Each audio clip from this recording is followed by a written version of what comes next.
ओ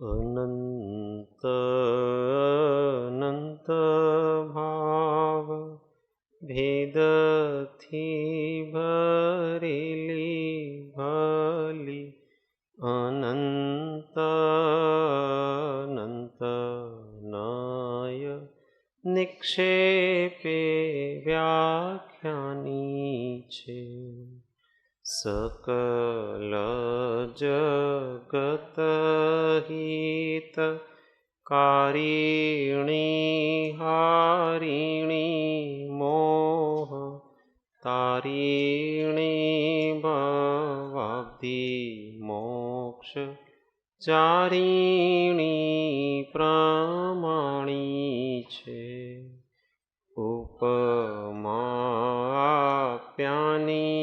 जेने तमारा कविते व्यर्थ आपवाथी निज मापाई में मानी छे अहोराज चंद्र बाळ ख्याल नथी पामताय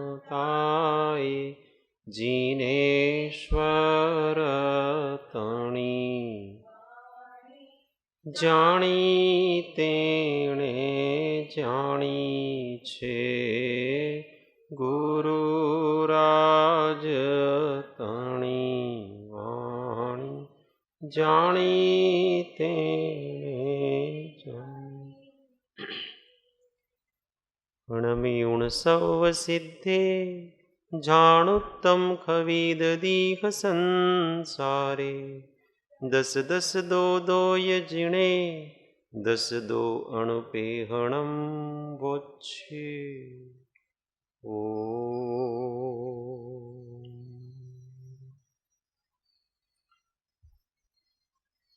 तत्व विचार में श्रीमद् भगवत कुंद कुंदाचार्य विरचित 12 अणुवेखा सतशास्त्र एकत्व भावना पृष्ठ संख्या 29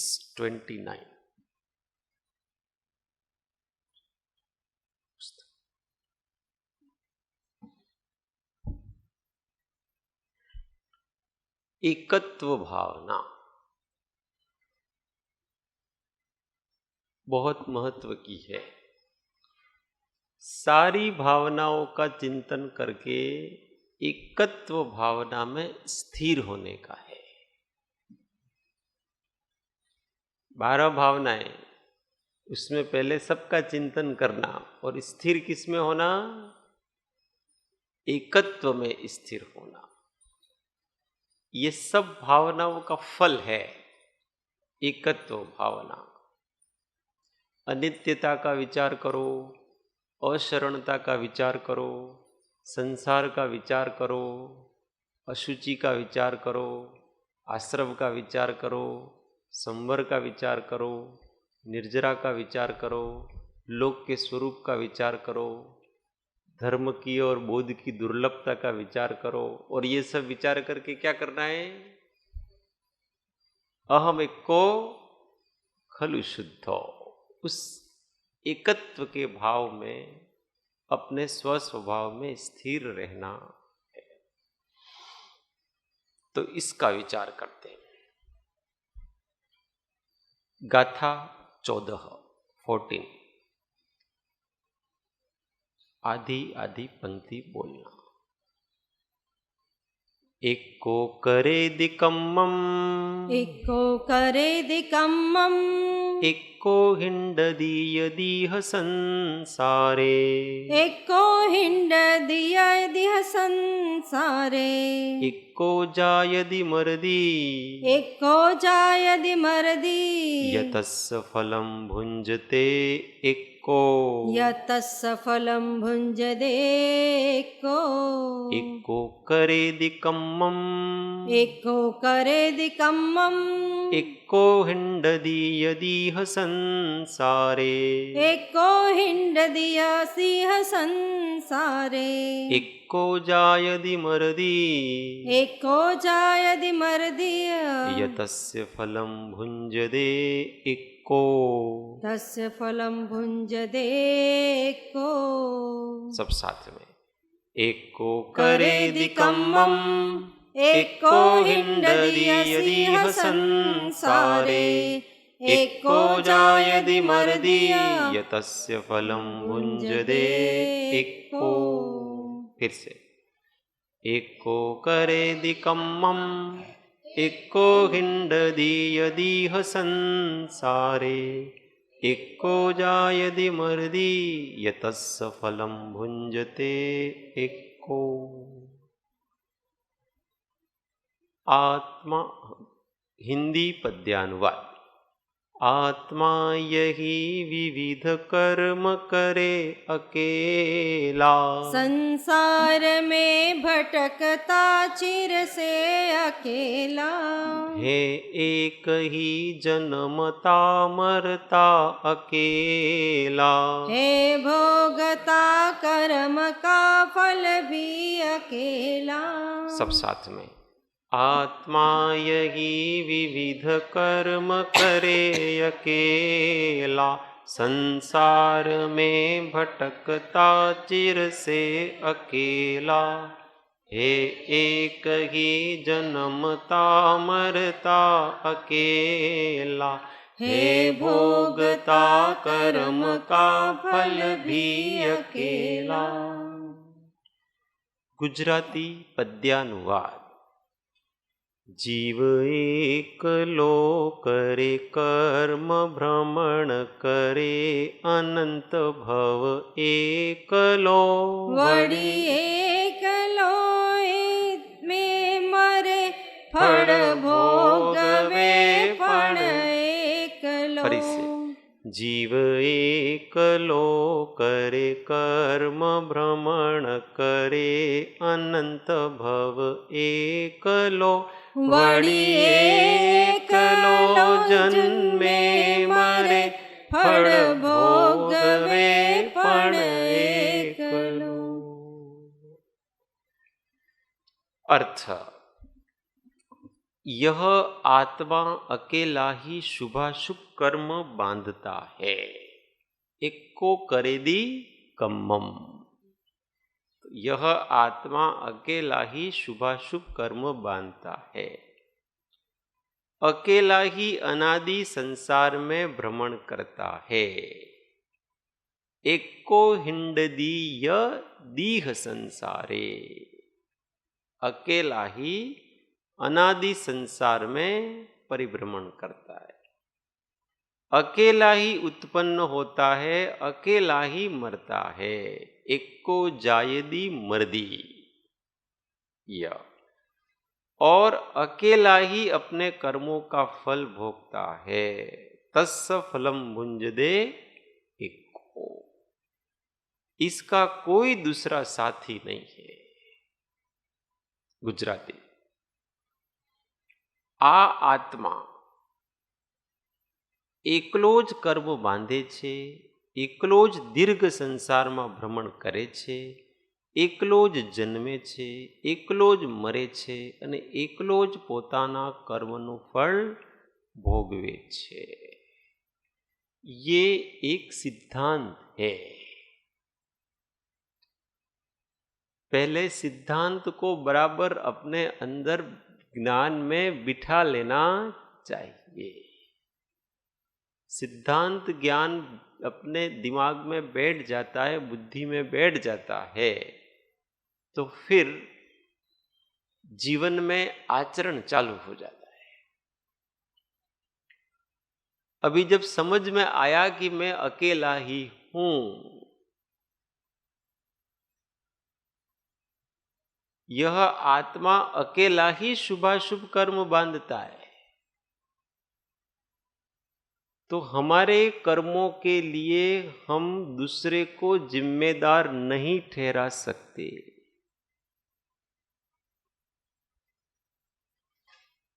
क्रोध में जो निमित्त है उसको हम दोषी नहीं ठहरा सकते। जगत की कोई भी वस्तु अथवा व्यक्ति को हम हमारे लिए उत्तरदायी नहीं ठहरा सकते। हमारे कर्मों का उत्तरदायित्व किसको है? अपने को। कोई भगवान नहीं कराता है और कोई दूसरा इंसान अथवा कोई वस्तु भी हमको कुछ नहीं कराती है, हम ही करते हैं। और उसका फल भी हम ही भोगते हैं। कोई फल अपने को भुगवाता नहीं है कि भगवान नरक में डालेगा न इसमें डालेगा न, ऐसा थोड़ी है। इस चीज को निकालने के लिए पर का कर्तृत्व और पर का भोक्तृत्व निकालने के लिए ये गाथा में इस प्रकार से एकत्व का निरूपण किया गया है। हमको पता नहीं पड़ता है कर्म का उदय जो है वो बड़ा सूक्ष्म है, निरंतर चल रहा है और अनायास चल रहा है। पूर्व के संस्कारों से वो अनायास चल रहा है। हम सोचते नहीं है तो भी हमारे भाव बन जाते हैं, बनते हैं। हमको कुछ भी भाव करने के लिए प्लानिंग करनी पड़ती है? नहीं करनी पड़ती।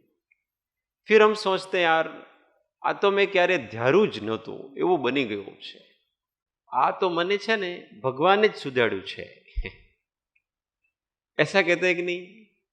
आ तो મને ભગવાને સુજાડ્યું છે, અથવા કોઈ બીજી એવી શક્તિ છે અંદર એ સુજાડે છે મને ને હું એ રીતે ऐसा करता हूं। भाई ऐसा नहीं है।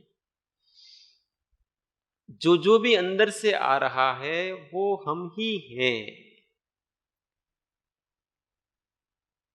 આજે તો મને સપનામાં ગુરુદેવ આયા અને મને આમ કીધું, तो सपने में गुरुदेव आते? सपना में भगवान आया, सपने में भगवान आते? जो सपने में हुआ, सपने में हमने भगवान को देखा, सपने में हमने गुरु को देखा, सपने में हमने किसी शत्रु को देखा, सपने में हमने अपने प्रिय को देखा। वो सब घटनाएं कहां हो रही हैं? आत्मा में हो रही है। क्या कोई आ रहा है और जा रहा है? सपने में थोड़ी देर के लिए आए और मेरे को ये कह के चले गए। क्या ऐसा होता है?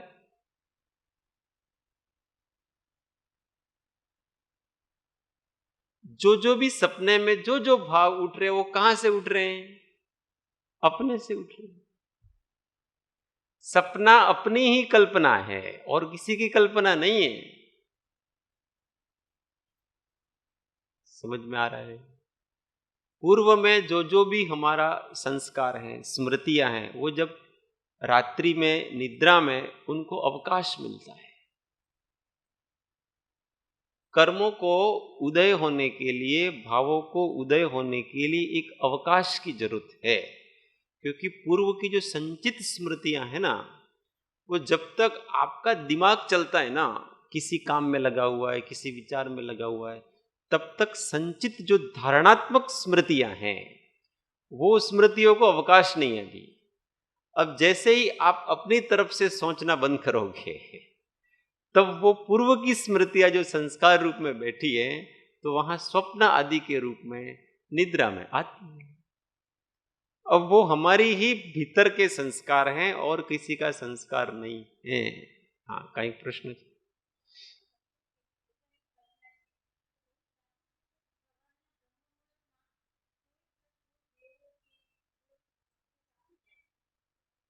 हाँ, मुझे पता था ये प्रश्न आएगा। हाँ हाँ हाँ। अभी प्रश्न उनका ऐसा है कि अपन ऐसा भी सुनते हैं कि कोई देवता स्वप्न में आए। और उनको ऐसा तीर्थंकर की माता को स्वप्न आते हैं, वो किसी देवकृत नहीं होते, वो उनके ही है, वो कोई देव नहीं कराता है, वो तो उनके ही है। कोई देव आए सपने में और हमको बता गए कि इस जगह पर आप खुदाई करो और आपको मूर्ति मिलेगी, ऐसा होता है कि नहीं होता है? बहुत से लोगों के साथ होता है ये तो इसमें कोई गलत भी नहीं है। बहुत से भाव सहज कर्मोदय से आते हैं और बहुत से परिणाम किसी निमित्त से आते हैं। कोई परिणाम नौकर्म के निमित्त से कर्म का उदय होता है और किसी में नौकर्म की जरूरत ही नहीं होती है, सहज ही उदय होता है। तो कोई तो सहज ही अपने ही ज्ञान का क्षयोपशम हो जाता है, तो सपने में पता पड़ता है कि भाई इस जगह ये वस्तु रखी हुई है, तो वहां तो सहज अपने से ही उदय है। और कहीं स्वप्न में कोई देव आदि अपने प्रभाव से उसका क्षयोपशम आदि कराता है, उदीर्णा कराता है कि भाई इसको सामान्य रूप से तो इसको ये ज्ञान नहीं होगा, परंतु वो स्वप्न में आकर के अपने प्रभाव से अपने को बताता है। हम तो निद्रा में और अपने को बताता है, और जैसे बताता है तो हमको ख्याल आ जाता है कि नहीं भाई इस प्रकार से ये तो उक्त और अनुक्त जैसा ही है। ज्ञान दो प्रकार के होता है, किसी के बताए जाने पर होता है और किसी के नहीं बताए जाने पर होता है। पर ज्ञान कहां होता है? ज्ञान आत्मा में होता है।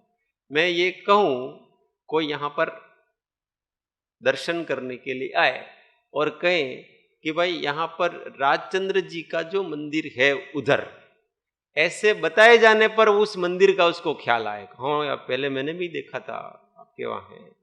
और कोई स्वयं भी पता चल जाए उनको, वहां उधर घूम रहे थे और मंदिर देख लिया, तो वहां ऐसा ही समझना कि वहां किसी के निमित्त से उसके ज्ञानावरण का क्षोभशम हो रहा उस प्रकार से, और सामान्य रूप से बिना निमित्त से ही हो रहा ऐसा सब।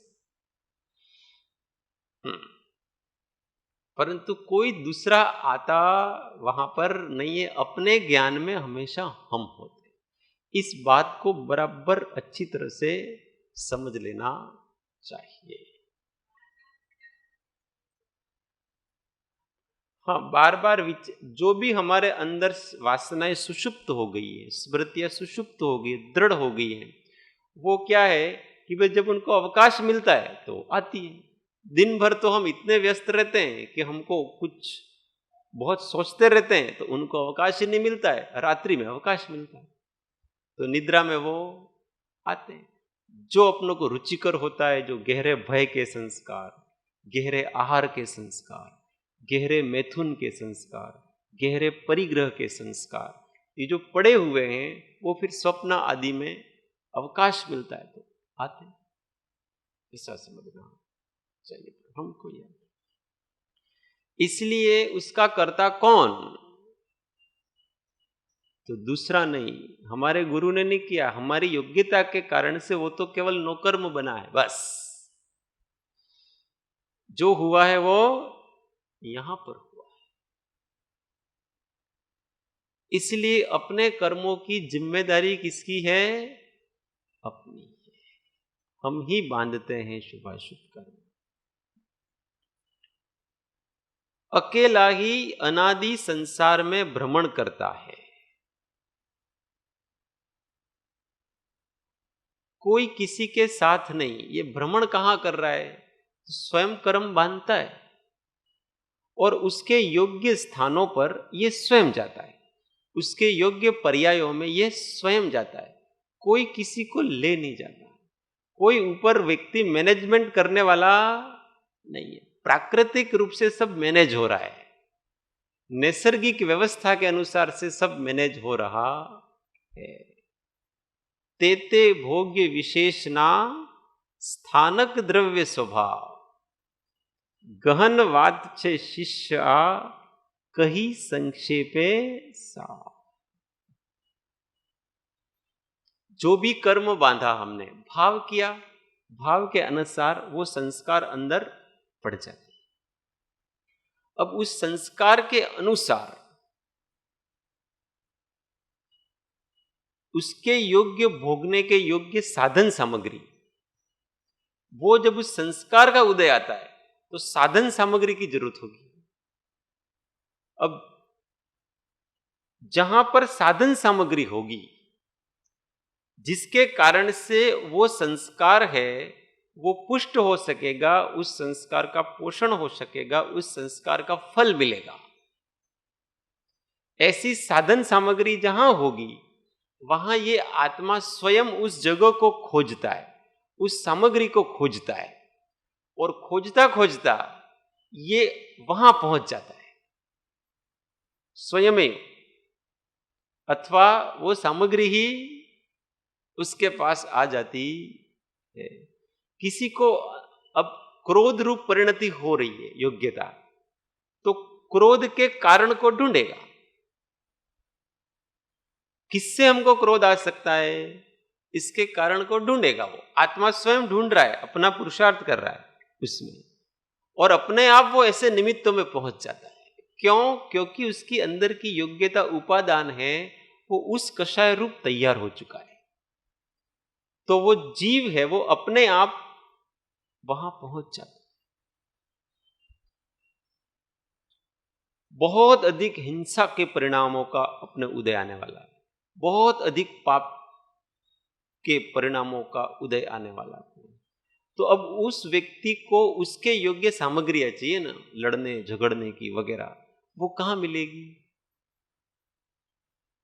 तो वो नरक आदि में मिलेगी, और वो जीव अपने आप उस नरक आदि में चला जाए, वहां कोई ले जाने वाला उसको नहीं।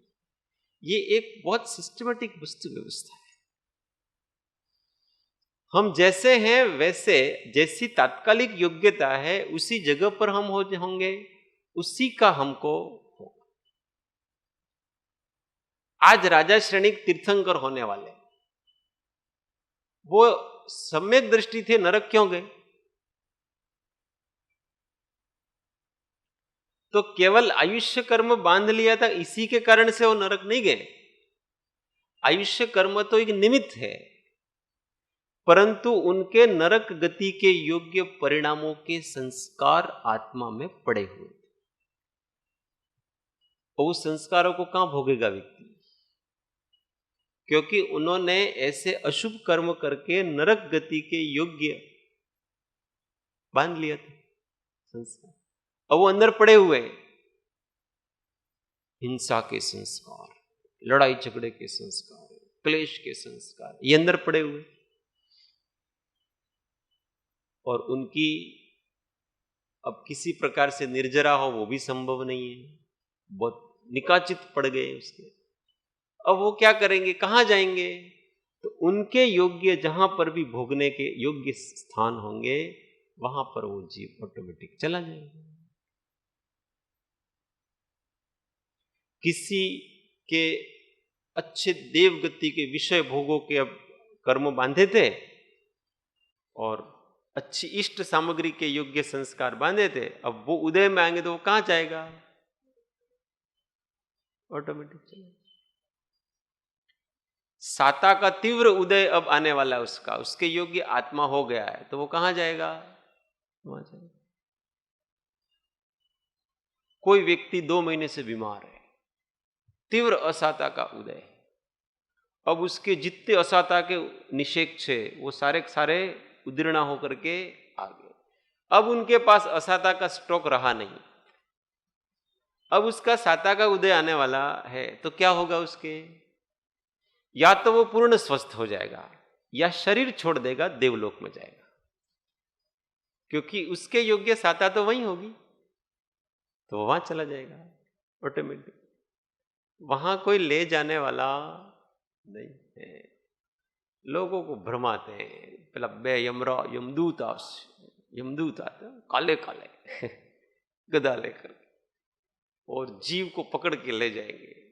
फिर वहां ऊपर धर्मराज बैठे हुए हैं, फिर उनका वो मुनीम जी है चित्रगुप्त, वो उनके लेखा जोखा सब पढ़ते हैं, और फिर बताते कि तेरे इतना इतना अच्छे कर्म किए हैं, इतनी देर तक तू स्वर्ग में रहेगा, और इतने खराब कर्म किए तो इतनी देर तक तू नरक में रहेगा।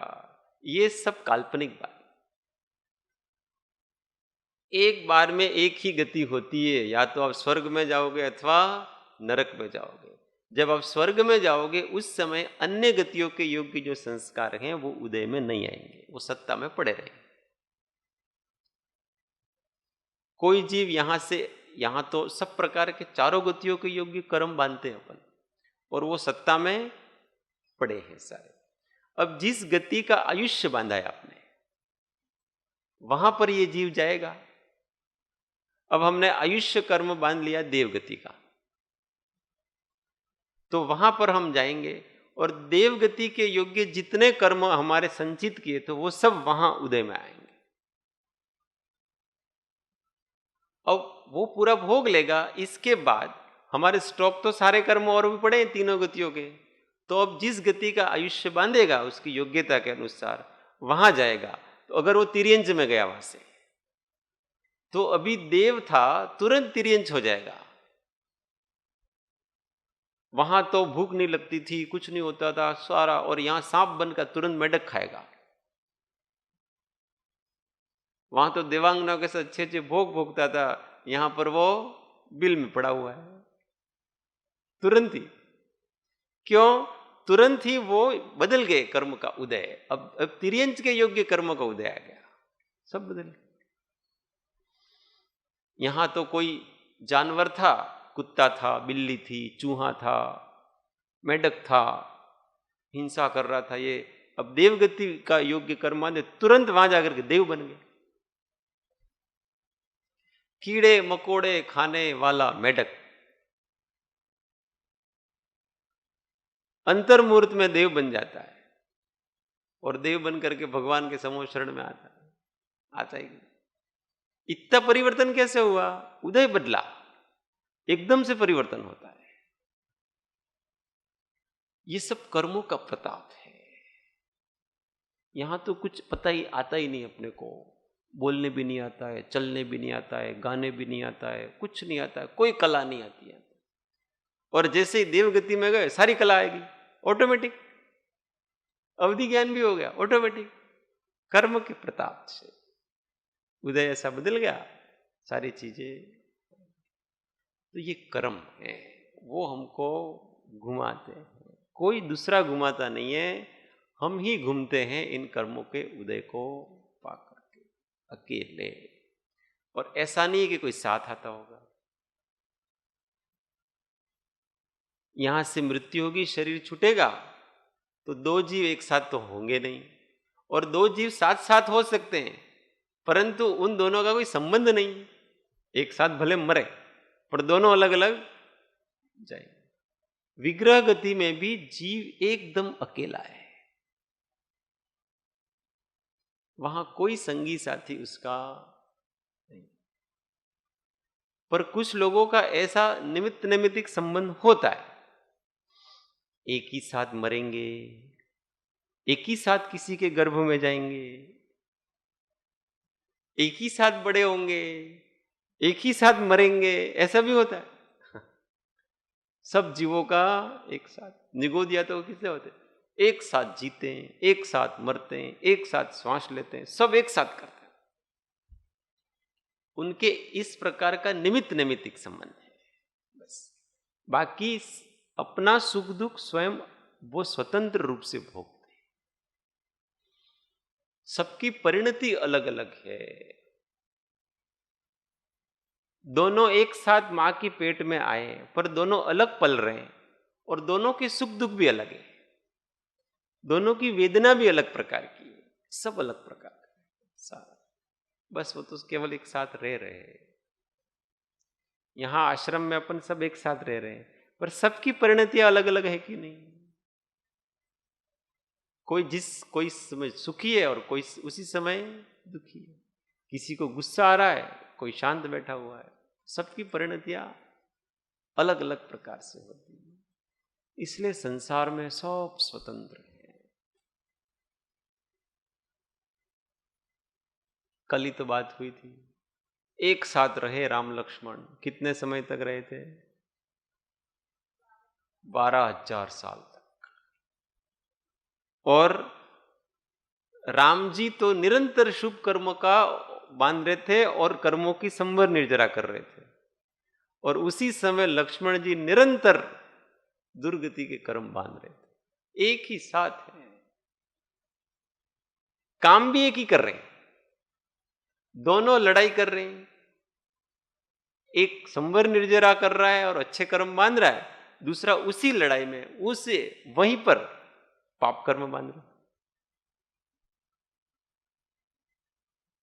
ये है जीवों की परिणतियां अलग अलग प्रकार से, सबके अपनी योग्यता के अनुसार सारी चीजें होते हैं। एक तो उसी घटना पे कर्म खपा देता है और एक उसी घटना से कर्म बांध लेता है, नए कर्म बांध लेता है। निष्ठा तो थी, और उस निष्ठा से ही कर्म बंधे। जिसके प्रति हमको बहुत राग होता है, और जिसके प्रति राग बहुत होता है ना, फिर उसके जो शत्रु होते हैं ना, उनके प्रति हमको सहज द्वेष होता है, सहज क्रोध होता है। राम के बारे में कुछ मत कहना, नहीं तो मेरा हिल जाएगा सब। ये राग है बस, और उसके कारण से जीव नरक में भी चला जाता है। हमारे गुरु को कुछ नहीं कहना, बाकी सब मैं सहन कर सकता हूं, ये सहन नहीं कर सकता।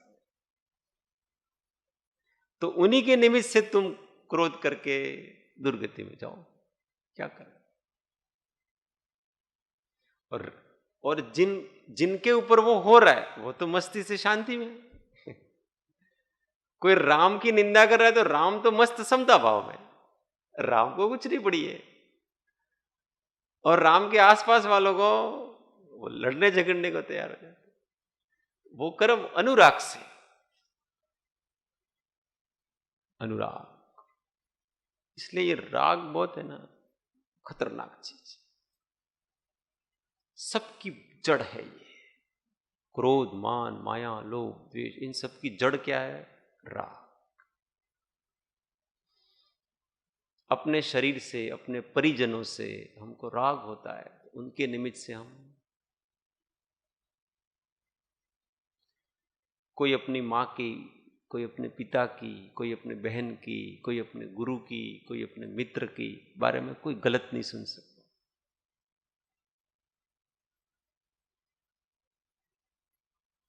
खो जाता है, सारा आत्मा का ज्ञान खो जाता है राग के कारण से। कृपाल देव ने कहा ना, वो लघुराज स्वामी ने, उनको बड़ा शिष्यों को होता है, उनके बारे में कुछ गलत सोचते हैं, गलत बोलते हैं कि भाई अमे कर्म बांध्या छे माटे अमारो दोष छे। कोई આપણા વિશે કંઈક કહેતા હોય તો આપણે સમતા ધારણ કરવી, नहीं तो लड़ाई झगड़े हो। शिष्य की पहचान तो यही है कि गुरु ने जो सिखाया है वैसा वो रखे। ये तो फिर लौकिकता ही होगी ना। लोक में भी ऐसा होता है कि जो हमको प्रिय होता है उसके लिए हम लड़ाई झगड़े करने तैयार हो जाते हैं। परमार्थ में आकर के भी हम ऐसा ही करेंगे तो फिर परमार्थ का अर्थ क्या? ये तो वही संसार हो गया, वापस व्यापार।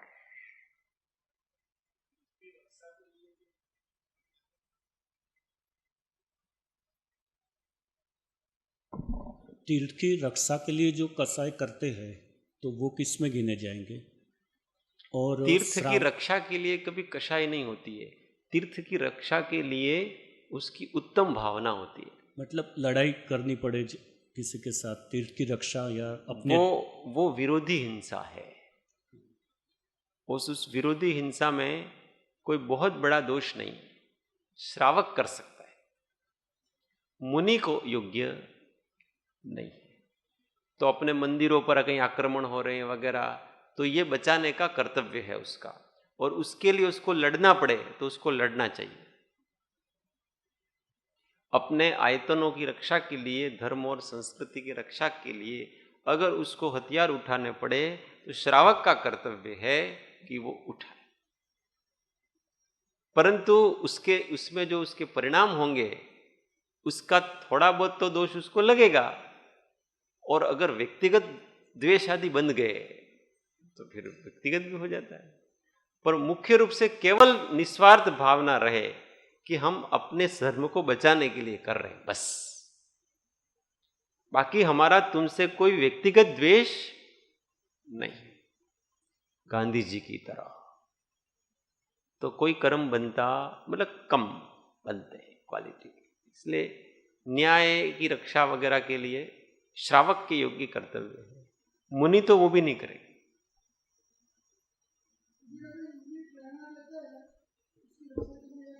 मुनि उपदेश देते हैं, मुनि का उपदेश सबके लिए है, श्रावक के लिए भी है, सबके लिए, एकेंद्रीय जीवों के लिए भी है, सबके लिए। तो मुनि के उपदेश में ऐसा आएगा कि अपने धर्मायतनों की रक्षा करनी चाहिए, और प्राण दे करके भी अपने धर्मायतनों की रक्षा करनी चाहिए। ये उपदेश कौन देगा? मुनि देगा। इसका मतलब वो ये नहीं कह रहे कि तुमको क्रोध करना चाहिए, मान करना चाहिए, हिंसा करने से। जब ऐसा अवसर आया तो श्रावक का कर्तव्य है कि अपने धर्मायतनों की वो रक्षा कर, ये कर्तव्य बोध करा रहे हैं वो, क्योंकि श्रावक का अपना अलग कर्तव्य बनता है, मुनि का, परंतु वो स्वयं उसमें कूदेंगे नहीं। तलवार लेके महाराज खड़े नहीं हो जाएंगे ऐसा हुआ। महावीर और बुद्ध ये दोनों धर्म साथ साथ चले, साथ साथ ही इनका विकास हुआ। अभी महावीर और दोनों का मूल बेस अहिंसा था, मूल अहिंसा थी। अब हुआ क्या कि वास्तविक स्वरूप समझे नहीं, तो जब धर्म के ऊपर आपत्ति आ गई तो वहां उनके जो बौद्ध भिक्षुक हैं कि भाई अपनी स्वरक्षा तो करनी चाहिए, ऐसा करके बौद्ध भिक्षुक हैं वो हथियार उठाने लगे, लड़ाई झगड़े के पैंतरे सीखने लगे। ये सारे लगे, ये जितने भी जूडो, कराटे, कुंग-फू, ये सब कहां से आया पता है? बौद्ध भिक्षुकों से आए।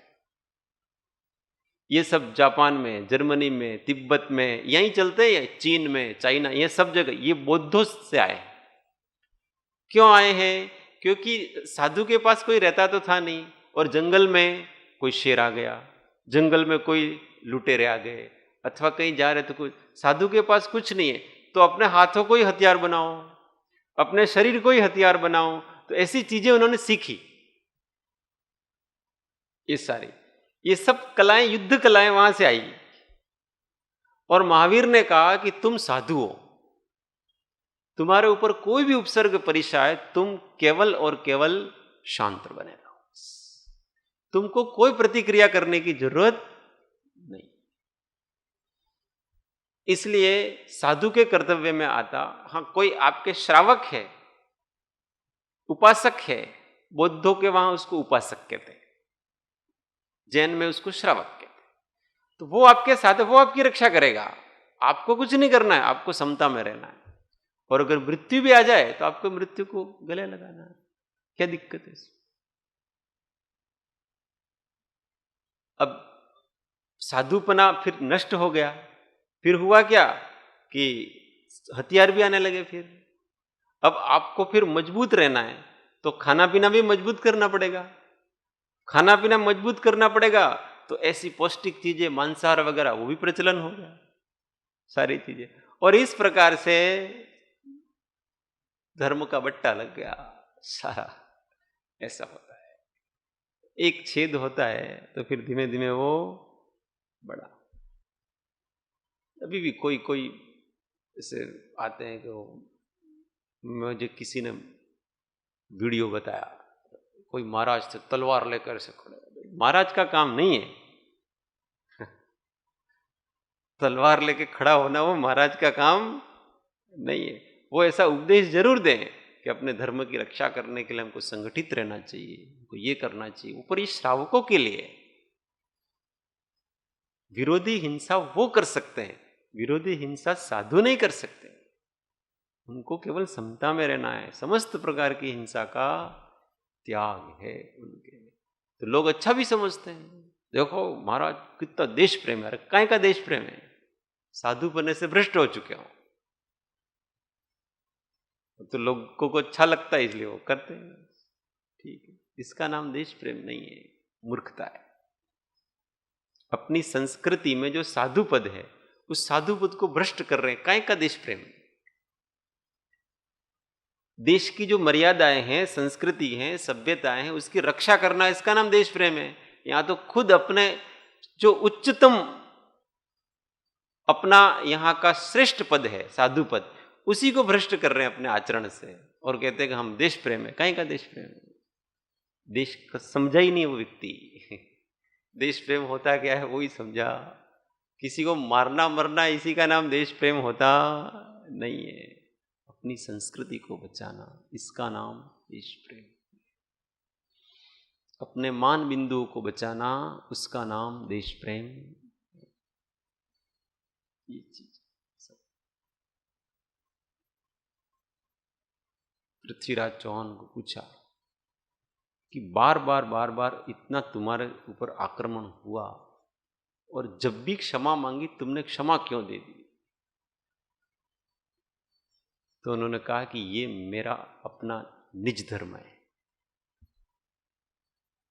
कोई मेरे से क्षमा मांगेगा तो मेरा धर्म क्षमा करना है, क्योंकि क्षमा वीरस्य भूषणम। और मैं अपना धर्म नहीं छोड़ूंगा। ये बड़े बड़े लोग हो गए ना, राजा महाराणा प्रताप हो कि ये हो, देखो इनके जीवन। कभी कभी तो ऐसा भी हुआ कि अपने एक मूल्य को बचाने के लिए लड़ाई हार गए, पर वो लड़ाई हारना मंजूर, पर अपना मूल्य, अपनी संस्कृति, अपना स्वधर्म को भ्रष्ट करना वो मंजूर। लड़ाइयों में हार जीत तो होती रहेगी। लड़ाई जीतने के लिए अपने मूल्यों को, अपने सिद्धांतों को हम नहीं छोड़ेंगे। महाराणा प्रताप को हल्दी घाटी का युद्ध हुआ तो उनका प्लानिंग तो ऐसा था कि अपने छुप करके जो घाटियां होती है ना, दर्रे, उसमें से अपन लड़ाई करेंगे, मैदान में नहीं आएंगे। ऐसी उनकी पूरी योजना थी, क्योंकि उनकी सेना बहुत कम और अकबर की सेना तो बहुत अधिक, कोई तुलना ही नहीं हो सकती उनकी। उनकी योजना से अगर वो लड़ते तो अकबर की सेना को चुटकियों में वो हरा देते। परंतु जब वो लोग भारी पड़ रहे थे, उस समय अकबर के सेनापति मान सिंह ने महाराणा प्रताप को एक संदेश भेजा और उसने उसमें लिखा कि हमने तो सुना है कि राजपूत अपने वचन के लिए मर मिटते हैं,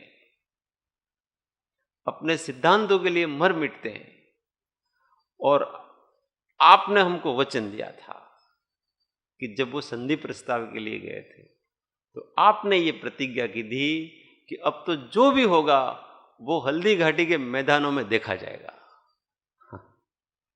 ऐसा आपने कहा था। तो आप अब छुप करके लड़ाई क्यों कर रहे हो? हल्दी घाटी के मैदानों में आओ। सामने वाला ने छल किया, पर प्रताप को लगा कि वास्तव में कहा तो था मैंने कि अब तो जो भी होगा वो हल्दी घाटी के मैदानों में देखा जाएगा। अब उस एक बात को रखने के लिए वो सारी सेना फिर मैदानों में आई और फिर उनकी सेना भी सब गई, उसकी भी सेना भी गई। युद्ध का कोई निर्णय भी रहा, अनिर्णित ही युद्ध रहा वो, ना किसी की हार हुई ना किसी की जीत हुई। ऐसा ही लड़ाई।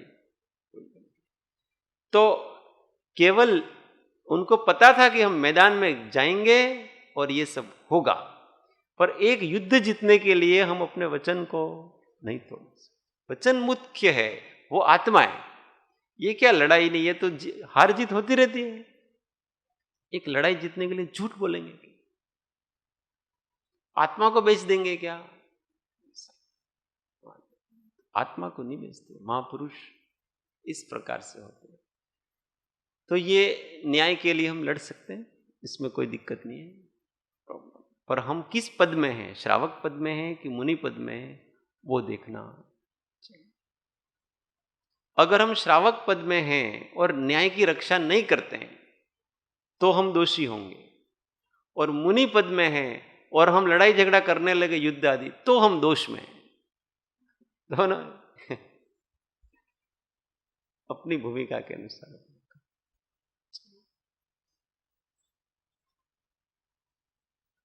जब हम श्रावक हैं, इस अवस्था में हैं, तो हमारे कर्तव्य बनते हैं कुछ। अभी हम यहां रहते हैं तो आश्रम में कुछ भी गलत हो रहा है तो हमारी सामूहिक जिम्मेदारी, ऐसा नहीं होगा यार अपने क्या, अपने तो पैसे दे करके भोजन करना, और आवास के लिए भी हम पैसे देते हैं, हम पैसे दे के रहते हैं, और हमारे यहां जो होना है वो हो, हमारे क्या। ऐसा नहीं है। हम जहां की खाते हैं, हमको जो आश्रय देता है उसका अच्छा बुरा सोचना ये हमारा कर्तव्य है। और अगर कुछ खोटा हो रहा है तो हमको कुछ उसके लिए करना, ये भी तो हमारा कर्तव्य है ना। ये कर्तव्य है। हम खुद नहीं कर सकते तो किसी और को कह सकते कि भाई ये ऐसा ऐसा है, आपको थोड़ा ध्यान रखना चाहिए इसका। बस मैंने आपको बता दिया। अब आपको जो योग्य हो वो करना, पर वो व्यक्तिगत द्वेष से नहीं हो तो, नहीं तो व्यक्तिगत द्वेष से भी कभी कभी हो जाते हैं। तो ये अपने कर्तव्य बनते हैं कि रास्ते में जाएं, साफ सफाई का ध्यान रखें। कोई बात नहीं, मेरे एरिया में है ना, इतना कर लूंगा। ऐसा थोड़ी है सारा अपना कोई भोजनालय सब भोजन करने आते हैं तो वहां का मेंटेनेंस का अपने को ख्याल रखना है। हर चीज में पूरे सब जगह सब कर्तव्य हैं इसके। और अगर हम कर्तव्य नहीं करते हैं तो हम कृतघ्न होते हैं। क्या होते हैं? कृतघ्न होते हैं। जितना हो सके उतना करना चाहिए, और इसका फल हमको ही और किसी को। भूमिका के अनुसार आचरण नहीं करने का भी अपने को बुरा फल मिलता है। भूमिका के अनुसार अपने को आचरण करना। हम किसी के पिता हैं, कोई अपने आश्रय में रह रहे हैं, किसी की माता है, और अगर वो उस अपने बच्चों का ध्यान नहीं रख रहे हैं, उनको दोष, इसका गैर जिम्मेदारी का दोष। अपने घर में हमने पशु रखे और हम समय पर उनको चारा नहीं देंगे, समय पर उनको खाने के लिए नहीं देंगे, फिर उनको घूमने फिरने के लिए छोड़ेंगे नहीं, तो हमको दोष लगेगा। अपना बच्चा अपने अधीन है, हम उसको बराबर खाना नहीं देंगे, दूध नहीं पिलाएंगे, तो हमको दोष है। उसको जितनी पीड़ा होगी, कष्ट होगी, वो दोष किसको लगेगा? हमको लगेगा, क्योंकि वो हमारे अधीन है। परिवार का मुखिया बराबर परिवार का पालन पोषण नहीं कर रहा है तो वो दोषी है। या तो आप घर छोड़ दो, साधु बन जाओ, आपको कोई कुछ नहीं कहेगा। पर जब तक आप घर में हो, बड़े हो करके रह रहे हो, तब तक उस बड़प्पन का लाभ तो उठा रहे हो, पर जिम्मेदारी निभा नहीं रहे हो, ये तो दोष है। या तो आप उस पद से हट जाओ, मैं नहीं निभा सकता, कोई दिक्कत नहीं, पर जब तक हैं तब तक तो वो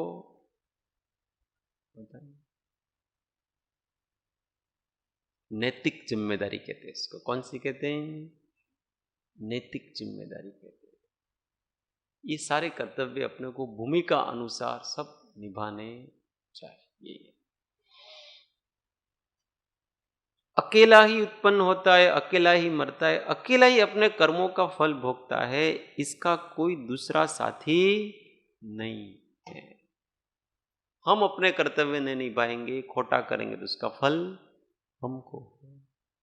हम ऐसा सोचते हैं कभी कभी, किसी को क्या पता पड़ेगा, तो ये किसी को पता थोड़ी पड़ता है। हम जैसे भाव करेंगे वैसे कर्म अपने को बन जाएंगे।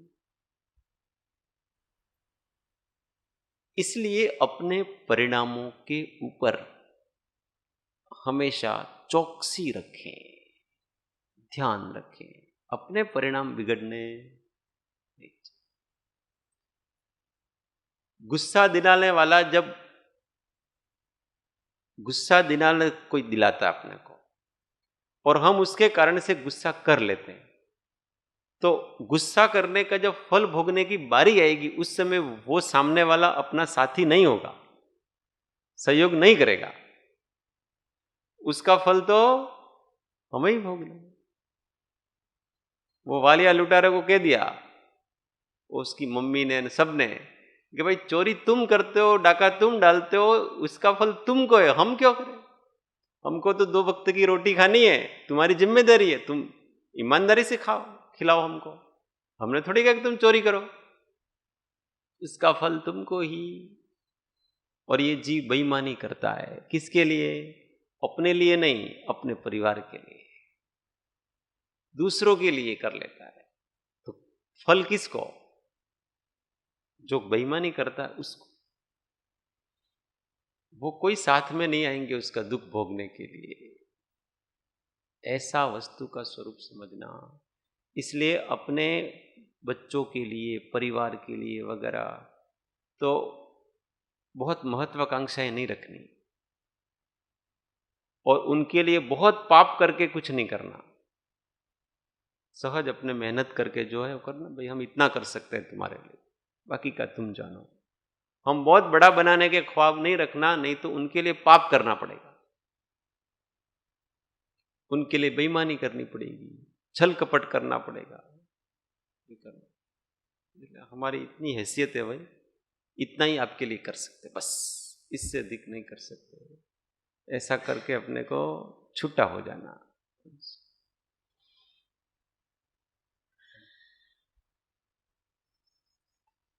ओ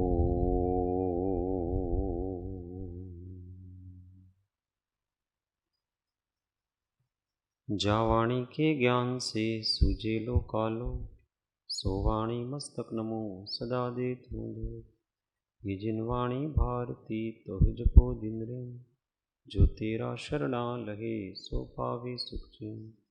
देव भजो अरिहंत को, गुरु सेवो निर्ग्रंथ, दया धर्म पालो सदा यही मोक्ष का पंथ। 9 नमस्कार महामंत्र। आत्म अनुसंधान।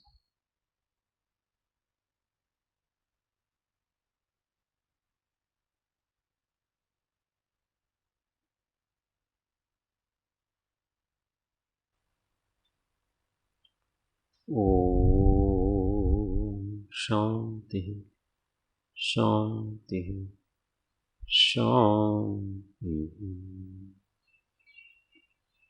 जय श्री